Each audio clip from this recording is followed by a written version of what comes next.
시간이 빠르지 않다고 생각하는 분도 있겠지만은요, 설교를 준비하다 보니까 저에게는 시간이 참 빠르다 이렇게 느껴졌어요. 오늘 2부 예배 오신 분들에게는 어떻습니까? 우리 장로님 기도하셨지만 1월 새해를 시작했는데 벌써 1월 마지막 주일이구나, 그런 거죠. 우리가 예배 전에 우리 큰빛교회는 서로를 축복할 때 늘 하늘 복 많이 받으세요 그러잖아요, 그죠? 그런데 이제 이런 인사에 대해서 좀 거부감이 있는 분들도 가끔 있어요. 아니, 이 땅에서도 복을 받아야지 하늘 복만 받으면 되겠습니까? 뭐 오해하는 것도 있지만은요. 그래서 최근에는 이렇게 인사를 합니다. 모든 복은 하나님이 주십니다. 믿습니까? 그래서 자, 따라합니다. 하나님이 주시는 복 많이 받으세요. 네, 이렇게 인사하는 겁니다. 자, 옆에 있는 분에게 한 번 더요. 시작. 하나님이 주시는 복 많이 받으세요. 그리고요, 우리를 사랑하는 하나님은 저와 여러분에게 복 주시기 원하십니다. 그래서 저는 우리 큰빛의 지체들이 복 받는 분들이 되기를 원하고 늘 기도하고 소원합니다. 복 받기를 싫어하는 분은 사실은 아무도 없습니다. 그러나 정작 어떻게 복을 받는지를 잘 모를 때가 있습니다. 성경에 보면은요, 어떤 사람이 복된 사람인가를 분명하게 말씀하고 있습니다. 대표적인 부분이 시편 74편 28절에 보시면 하나님께 가까이 있는 것이 나에게 복이니 그랬어요. 누구를 가까이 하는 게요? 그렇죠. 하나님을 가까이 하는 사람이 복이 있다는 거예요. 또 시편 1편 1절 2절에 보시면 복 있는 사람은 악인의 길을 따르지 아니하며 죄인의 길에 서지 아니하며 오만한 자의 자리에 앉지 아니하며 오로지 주님의 율법을 즐거워하며 밤낮으로 율법을 묵상하는 사람이다 그랬지요. 악인의 길을 따르지 않고 죄인의 길에 서지 않고 오만한 자의 자리에 앉지 않고 오로지 율법을 주야로 뭐하는 사람이요? 묵상하는 사람이 복이 있다 그러셨어요. 또 이사야서 30장 18절에 보시면 그러나 주님께서는 너희에게 은혜를 베푸시려고 기다리시며 너희를 불쌍히 여기시려고 일어나신다. 참으로 주님께서는 공의의 하나님이시다. 주님을 기다리는 모든 사람은 복되다 그랬어요. 우리에게 은혜 주시고 복 주시려고 하시는 그 하나님을 기다리는 사람이 어떤 사람이라고요? 복 있는 사람이다 그렇게 말씀합니다.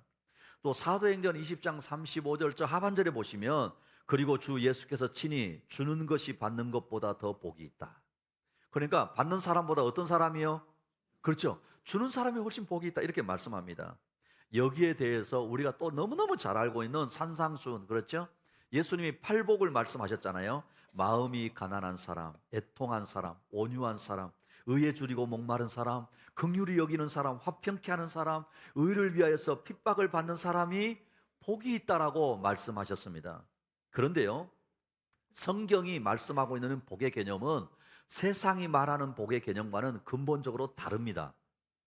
세상 사람들은 돈 많이 벌고 좋은 집 사고 좋은 차 타고 다니고 건강하고 장수하는 것을 뭐라고요? 그죠? 복으로 생각합니다. 물론 이것도 복 맞습니다. 그러나 본질적인 것은 아니라는 겁니다. 하나님 안에서 물질적인 복도 있지만은요, 더 중요한 것은 영적인 복입니다. 세상의 것을 아무리 많이 가지고 누린다 할지라도 이런 것이 우리의 영혼을 보장하지 않기 때문에 그렇습니다. 동의하십니까? 그렇죠? 세상의 것을 아무리 많이 가지고 있다 할지라도 이것이 우리의 영혼을, 우리를 구원해낼 수는 없다는 거예요. 그러니 하나님이 복의 근원이시기 때문에 하나님이 주시는 복을 받는 사람이 되어야 하는 것입니다. 그런 의미에서 오늘 본문을 보시면 복 받는 사람과 복 받지 못하는 사람이 분명하게 나옵니다. 예수님이 귀신 들린 사람에게서 귀신을 쫓아내시자요, 예수님이 귀신의 왕 바알세불의 힘을 빌려서 이 일을 하고 있다고 음해하고 공격하는 이들이 있었습니다. 또한요, 하나님의 손으로 하신 일에 대해서 자신의 태도를 명확하게 하지 않고 유보적인 태도를 취하는 사람들이 있었다라는 거예요. 그래서 예수님은 이런 사람들을 향하여서 이들의 언행이 얼마나 어리석은지를 지적하시고 제자들을 향해서는 말씀에 순종함으로 복 있는 사람이 되라고 말씀하시는 겁니다. 그래서 오늘 아침에는요, 복 받는 사람이 됩시다. 첫 번째, 따라합니다. 부정적인 마음을 버려야 합니다. 부정적인 마음을 버려야 합니다. 어떤 마음을 버려야 한다고요? 그렇습니다. 자, 옆에 있는 분에게 한 번 더요. 시작. 부정적인 마음을 버려야 합니다. 오늘 본문에 보시면 예수님이 이적을 베푸실 때 사람들의 반응이 두 가지로 이렇게 나타납니다. 자, 14절에 16절, 제가 한 절, 여러분 한 절. 예수께서 귀신을 하나 내쫓으셨는데 그것은 벙어리 귀신이었다. 그 귀신이 나가니 말 못하는 사람이 말을 하게 되었다. 그래서 무리가 놀랐다. 그들 가운데서 너라는 이렇게 말하였다. 그가 귀신들의 두목인 바알세불의 힘을 빌려서 귀신을 내쫓는다. 또 다른 사람들은 예수를 시험하여 하늘에서 내리는 표징을 보여달라고 그에게 요구하였다. 그러니까 예수님이요, 벙어리 귀신 들린 사람을 치유했습니다. 그런데 한 부류는 예수님이 행하신 이적을 보고 놀라워하면서 또 다른 표적을 달라고 말하는 겁니다. 또 한 부류는 예수님이 하시는 일에 대해서 아주 부정적인 반응을 하면서 귀신의 왕 바알세불의 힘을 빌려 하는 것이라고 비난하는 겁니다. 이 왕이라고 하는 말은 세 번역에서는 두목이라, 두목. 그러니까 예수님이 귀신을 쫓아내는데 귀신 두목의 힘을 빌려서 일을 하고 있다, 이렇게 지금 이야기하는 겁니다. 사실 이 두 부류의 사람들은 부정적이고 믿음이 없는 사람들이었습니다. 왜냐하면 이 이적을 베푸신 목적과 의미를 깨닫지 못할 뿐만 아니라요, 알려고도 하지 않았기 때문에 그렇습니다. 지금 예수님은 하나님의 능력으로 귀신을 쫓아내심으로 하나님 나라가 이미 자신과 함께 있음을 보여주고 계시는 것입니다. 할렐루야. 그렇죠? 하나님의 능력으로 지금 귀신을 쫓아내고 있으니까 하나님의 나라가 임했다는 걸 보여주고 계시는 겁니다. 이 하나님 나라를 자신이 죽고 부활하셔서 사탄을 결박하시고 자기 백성의 참 자유를 선포하실 것입니다. 그런데 지금 눈앞에서 하나님 아니면 할 수 없는 일들이 일어났는데도 사람들은 바알세불의 힘을 빌려 일어난 일이라고 폄훼하고 하늘에서 오는 다른 표적을 요구하고 있는 것입니다.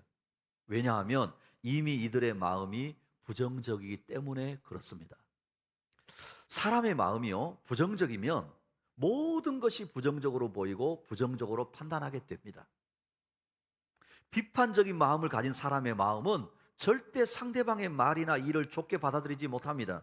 그러니 어떻습니까? 반대를 위해 반대를 하고 흠집을 잡기 위해서 반대하는 겁니다. 이런 분들이 되지 않으시기를 축복합니다.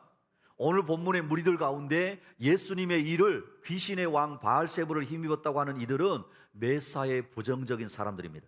특별히 예수님의 일에 대해서 더 부정적입니다. 그래서 저들의 마음에 시기심이 가득하여서 어떻게 하면 예수님을 책잡을까 생각하는 겁니다. 이런 마음을 가졌으니까 결코 하나님의 일을 볼 수 없고 결국은 예수님을 십자가에 못 박는 자들로 서게 되는 것입니다. 그래서 예수님은요, 이들이 얼마나 부정적이고 잘못되었는지를 오늘 말씀을 또 하십니다. 자, 17절 19절 제가 한 절 여러분 한 절.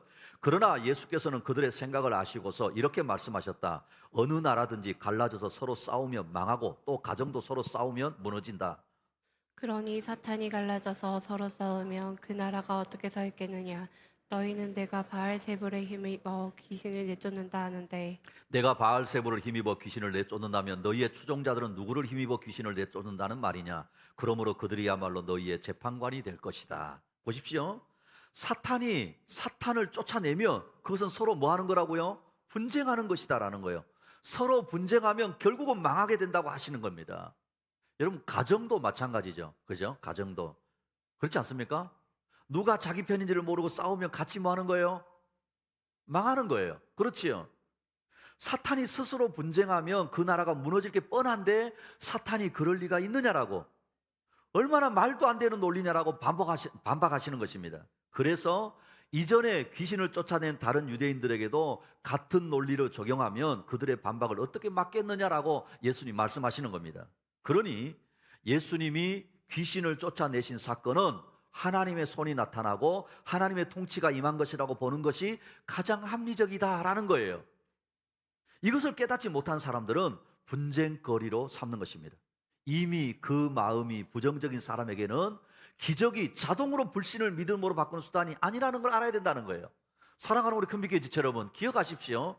지금 당장 내 눈앞에 기적이 나타나도 믿음이 저절로 생기는 것이 아니다라는 거예요. 그걸 지금 말씀하는 겁니다. 하나님의 일은 하나님의 일로 보아야 하는 것입니다. 부정적으로 보면서 분정하려 들려는 것이 아니라 믿음으로 보면서 어떻게 합력하여 주의 일을 할 것인가를 생각해야 하는 것입니다. 이런 마음을 가질 때 하나님의 나라가 임하게 된다고 주님은 말씀하십니다. 그럴까요? 20절입니다. 읽어보실래요? 시작. 그러나 내가 하나님의 능력을 힘입어 귀신들을 내쫓으면 하나님 나라가 너희에게 이미 온 것이다. 할렐루야. 사랑하는 우리 금빛교회 지체 여러분, 부정적인 마음을 버리고 주님이 하신 일을 받아들여서 복을 받는 저와 여러분 되시기를 축복합니다. 복 받는 사람 됩시다. 두 번째 따라합니다. 마음을 성령으로 채워야 합니다. 마음을 성령으로 채워야 합니다. 자, 옆에 있는 분에게 시작. 마음을 무엇으로 채워야 한다고요? 그렇습니다. 지금 이 시대는요, 진리를 부인하고 진리가 없다는 명제를 유일한 진리로 믿습니다. 자, 이 어려운 이야기를 이해하시겠습니까? 지금 이 시대는 무슨 말이냐면 진리를 부인하는 거예요. 진리를 부인하되 진리가 없다라고 하는 것을 진리로 여긴다는 거예요. 그래서 진리를 유보하는 태도가 더 안전하고 신사적이라고 생각합니다. 이런 태도를 우리는 중립이라고 그래요. 중립. 뭐라고 한다고요? 그렇죠. 중립지대, 중립국 뭐 이런 표현 하잖아요. 싸우지 않는 나라, 싸움이 없는 지역 등 이렇게 사용하는 거죠. 어느 쪽으로도 치우치지 않는다는 의미로 사용하고 있다는 거예요. 여러분, 이것을 동양 철학에서는 중용이라고 그래요. 중용. 뭐라고요? 중용이라고 합니다. 어느 한쪽으로 치우치지 않고 중심을 지킨다는 뜻으로 좋게 사용하는 겁니다. 물론 필요한 것처럼 보입니다. 그런데요, 예수님이 지금 당장 자신들의 눈앞에서 명백한 증거를 보여주고 계심에도 불구하고 판단을 유보하고 추가 증거를 요구하는 당시 사람들을 향해서 지금 이 말씀 하시는 거예요. 그들도 그랬기 때문에. 그런데 하나님 나라와 사탄의 나라는 동시에 설 수 없습니다. 맞습니까? 사랑하는 우리 큰비교 지체는 기억하십시오. 하나님 나라와 사탄의 나라는 동시에 설 수 없습니다. 한쪽이 이기면 다른 한쪽이 패하는 영적 전쟁입니다. 또 동시에 사탄과 예수님을 모두 섬길 수 없습니다. 예수님의 전투에 참여하지 않으면 예수님을 반대하는 자가 되는 것입니다. 하나님 앞에서는 하나님의 편과 사탄의 편, 선과 진리의 편과 악과 거짓의 편만 있을 뿐입니다. 그러니 나는 하나님도 싫고 사탄도 싫다고 말할 수 없는 것입니다. 이렇게 말하는 것은 결국 사탄의 편일 뿐입니다. 가끔 이제 우리 요즘 젊은이들 그러잖아요. 여러분, 얼마나 우리 젊은이들이 교육을 이렇게 좀 받으면서 이런 생각합니다. 아유, 하나님도 싫고 사탄도 싫어, 이렇게 표현하는 거예요. 사실 그 말이 누구 편이라고요? 그렇습니다. 그러니 우리가 해야 할 일은 주님과 함께 하는 것입니다. 할렐루야! 할렐루야! 우리가 하는 것은 주님과 함께 하는 겁니다. 이 부분에 대해서 주님은 단호하십니다. 여러분, 23절 읽어보실래요? 시작. 나와 함께 하지 않은 사람은 나를 반대하는 사람이요 나와 함께 모으지 않는 사람은 해치는 사람이다. 누가 하신 말씀이죠? 그렇습니다. 예수님이 하시는 거예요. 나와 함께 하지 않는 사람은 나를 반대하는 사람이요 나와 함께 모으지 않는 사람은 해치는 사람이다. 우리는 주님과 함께하고 주님이 양떼를 모으듯이 이 땅에 흩어진 사람들을 주님께 인도하고 모으는 일에 함께해야 하는 것입니다. 교회는 흩어진 영혼을 구원하여 제자 삼는 일에 주님과 함께하는 곳이 되어야 하는 것입니다. 할렐루야! 이렇게 할 때 내가 사탄의 편이 아니라 주님의 편, 진리의 편에 서 있는 것입니다. 그리고 여기에 더해서 더 적극적으로 할 것은 우리 마음을 성령으로 채워야 합니다. 무엇으로 채워야 한다고요? 그렇습니다. 우리는 주님을 믿기 전에, 주님을 주인으로 모시기 전에 사탄의 지배를 받고 살았습니다. 사탄이 내 마음을 조종하고 그것에 끌려서 살았습니다. 그런데 이제는 주님이 나의 주인이 되셔서 그분의 인도하심을 받으며 살고 있는 거예요. 할렐루야! 그런데요, 사탄이 우리를 과거로 다시 돌아가게 하려고 지속적으로 노리고 있다는 것을 우리는 알아야 됩니다. 그것을 오늘 주님이 말씀하십니다. 자, 24절에 26절, 제가 늘 여러 번 한 절. 악한 귀신이 어떤 사람에게서 나온다고 하면 그 귀신은 쉴 곳을 찾느라고 물 없는 곳을 헤맨다. 그러나 그 귀신은 찾지 못하고 말하기를 내가 나온 집으로 되돌아가겠다 한다. 그런데 와서 보니 집은 말끔히 치워져 있고 잘 정돈이 되어 있다. 그래서 그 귀신은 가서 자기보다 더 악한 딴 귀신 7을 데리고 와서 그 집에 들어가 자리를 잡고 산다. 그러면 그 사람의 나중 형편이 처음보다 더 비참하게 된다. 여러분, 이해하시겠어요?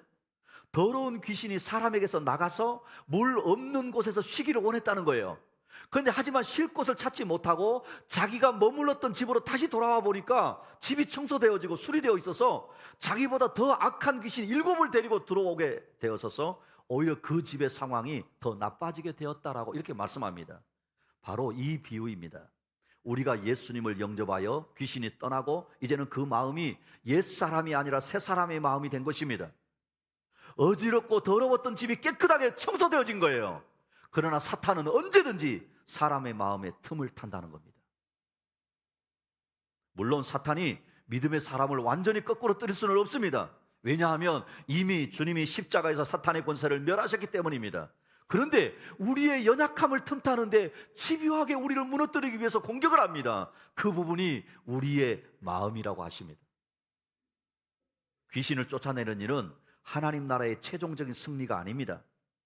귀신이 떠나간 자리가 예수님으로 채워지지 않으면 나중 형편보다 전보다 더 악화될 것이기 때문에 말씀하시는 거예요. 그러니 우리의 마음을 성령으로 채워야 하는 것입니다. 무엇으로 채워야 한다고요? 그렇습니다. 성령으로 채워야 합니다. 악한 영이 떠나간 그 자리를 하나님의 영으로 채워야 하는 것입니다. 믿음 생활 잘하던 사람이 어느 날 갑자기 신앙생활 하지 않고 교회를 떠나고 목장을 떠나고 실패하고 낙심하고 오히려 교회를 욕하고 핍박하는 사람들 여러분 가끔 보시죠? 그렇죠? 그런 경우 있잖아요. 이런 사람들이 바로 여기에 해당하는 사람들이라고 할 수 있습니다. 7 귀신이 다시 들어와 나중 상태가 더 나빠지게 되었다고 말씀하시는 것 같은 그런 사람이라고 할 수 있다는 거예요. 예수 믿고 은혜 받았지만 거기서 머물고 말았다는 겁니다. 하나님의 영, 성령의 영으로 채우고 성령의 인도함을 받고 지속적으로 받아서 성령의 열매 맺으면서 살아야 하는데 그렇게 하지 못했다는 거예요. 그러니 나중 상태가 더 나빠지게 되는 것입니다. 우리 교회는 삶 공부가 있습니다. 그렇죠? 이제는 우리 교회는 표가 아닙니다. 구호가 아닙니다. 내 인생의 삶 공부를 만듭시다. 사랑하는 우리 금빛교회 지체 여러분, 여러분의 인생의 삶 공부를 만나시기를 축복합니다. 내 인생을 획기적으로 바꾸는, 내 인생의 방향을 완전히 턴시키는, 나로 하여금 완전히 성령에 사로잡혀 살게 만드는 그런 삶 공부를 만드시기를 축복합니다. 그런데 보십시오. 우리가 삶 공부를 하고 은혜 받았다고 간증했는데 왜 옛날로 더 못한 상태로 돌아갑니까? 저는 이런 부분이 가슴이 무너집니다. 아픕니다. 분명히 삶 공부 마치고 간증하고 나는 이렇게 됐습니다라고 자랑했던 사람이 불과 얼마 안 돼서 옛날 살로 더 돌아가는 거예요. 이런 분들은 심각하게 진단해야 됩니다. 저절로 유지되는 것이 아니라는 거예요. 그래서 성경은 말씀합니다. 에베소 5장 18절 읽어볼까요? 시작. 술에 취하지 마십시오. 거기에는 방탕이 따릅니다. 성령의 충만함을 받으십시오. 무엇에 충만을 받으라고요?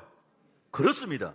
갈라디아서 6장 8절 읽어볼까요? 시작. 자기 육체에다 심는 사람은 육체에서 썩을 것을 거두고 성령에다 심는 사람은 성령에게서 영생을 거둘 것입니다. 무엇에 심어야 된다고요? 성령을 심어야 된다는 거예요. 마음을 성령으로 채우라는 것입니다. 성령으로 채워야 능력을 받고 성령으로 채워야 열매를 맺고 성령으로 채워야 성령의 인도하심을 받게 되는 것입니다. 마음을 성령으로 채울 때 과거로 돌아가지 않는 것입니다. 마음을 성령으로 채울 때 악한 영이 틈탈 수 없는 것입니다.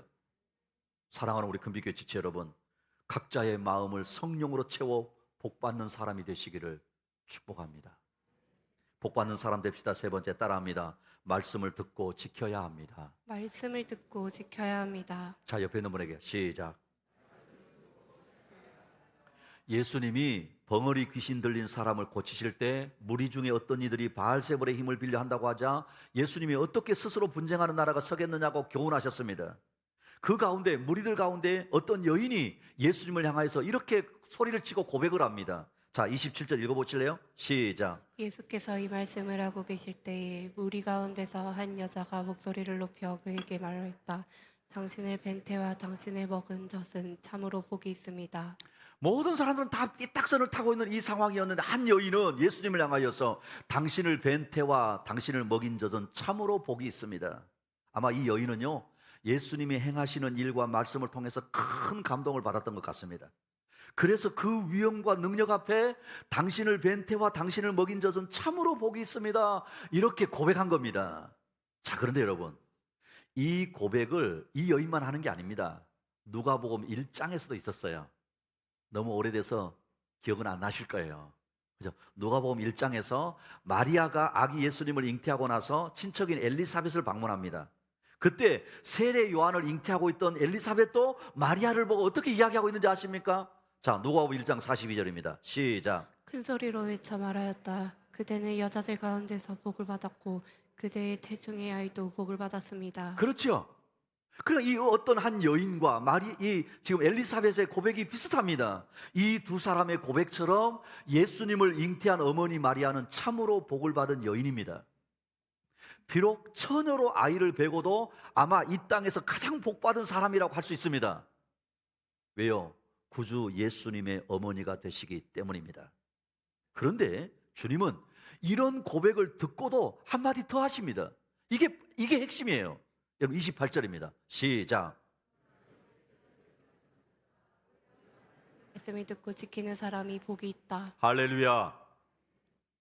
그 놀라운 당신의 어머니가 복이 있습니다라고 그렇게 찬양을 들으신 예수님은 그것보다도 오히려 뭐라고 하느냐 하면 오히려 하나님의 말씀을 듣고 지키는 사람이 복이 있다. 주님이 두 사람의 고백을 무시하거나 인정하지 않으시는 게 아닙니다. 이것을 인정하시면서 보다 더 복된 것이 무엇인지를 말씀하고 있다는 거예요. 혈통이나 육신의 관계보다 영적으로 신실함과 전적으로 하나님의 말씀을 듣고 순종하는 그 자세와 삶을 말씀하시는 거예요. 말씀을 듣고 지키는 자가 복이 있다는 것입니다. 더러운 귀신이 나간 사람 속에 말씀이 자리 잡지 않으면 귀신에 잡힌 더 악한 사람이 되지만 주님의 말씀을 듣고 지키는 사람은 더 복된 사람, 복받는 하나님의 가족이 되는 것입니다. 사랑하는 우리 금빛교회 지체 여러분, 하나님의 말씀을 듣고 지키어 복받는 저와 여러분 되시기를 축복합니다. 말씀을 맺겠습니다. 하나님은 저와 여러분이 복받는 사람이 되기를 원하십니다. 예수님이 하신 일을 믿고 받아들이는 것이 복받는 사람인데 부정적인 마음을 가질 때 받아들이지 못하게 됩니다. 예수님이 귀신을 쫓아내시자 사람들은 귀신의 왕 바알세불의 힘을 빌려 이 일을 하고 있다고 음해했지만 예수님은 이미 임한 하나님의 나라의 증거라고 하셨습니다. 예수님을 주님으로 모셨다 할지라도 사탄은 끊임없이 우리의 마음을 틈타려고 합니다. 이렇게 되지 않기 위해 마음을 성령으로 채워야 합니다. 순간마다 성령의 충만함을 구해야 합니다. 말씀을 듣고 지키는 사람이 복받는 사람입니다. 한 주간도 하나님이 주시는 복받는 삶을 사는 저와 여러분 되시기를 축복합니다.